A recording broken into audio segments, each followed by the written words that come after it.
സംസ്ഥാനത്ത് ആശങ്കയുയർത്തി ഷിഗല്ല വ്യാപനം. ഈ മാസം മാത്രം സ്ഥിരീകരിച്ചത് 110 കേസുകളാണ്. കോഴിക്കോട് മെഡിക്കൽ കോളേജിൽ ചികിത്സയിൽ കഴിയുന്ന നിപ രോഗബാധിതന്റെ നില അതീവ ഗുരുതരമായി തുടരുന്നു.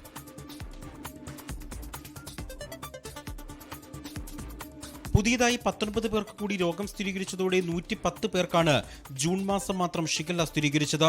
ഈ വർഷം രോഗം ബാധിച്ചവരുടെ എണ്ണം 186 ഏറ്റവും കൂടുതൽ കേസുകൾ റിപ്പോർട്ട് ചെയ്തിരിക്കുന്നത് കോഴിക്കോട് ജില്ലയിലാണ്. 83 കേസുകളാണ് റിപ്പോർട്ട് ചെയ്തത്. അതേസമയം കോഴിക്കോട് മെഡിക്കൽ കോളേജിൽ ചികിത്സയിൽ കഴിയുന്ന നിപ്പ രോഗബാധിതന്റെ നില അതീവ ഗുരുതരമായി തുടരുകയാണ്. രോഗി ഇപ്പോഴും വെന്റിലേറ്ററിലാണ്. സമ്പർക്ക പട്ടികയിൽ പുതിയ ആളുകളില്ല. നിലവിൽ 104 പേരാണ് സമ്പർക്ക പട്ടികയിലുള്ളത്. അതേസമയം മെഡിക്കൽ കോളേജിൽ നിരീക്ഷണത്തിലുണ്ടായിരുന്ന ഒരാളുടെ പരിശോധന ഫലം നെഗറ്റീവായതിനെ തുടർന്ന് ഡിസ്ചാർജ് ചെയ്തു. നിലവിൽ 3 പേർ മാത്രമാണ് മെഡിക്കൽ കോളേജിൽ നിരീക്ഷണത്തിൽ തുടരുന്നത്. 24 കോഴിക്കോട്.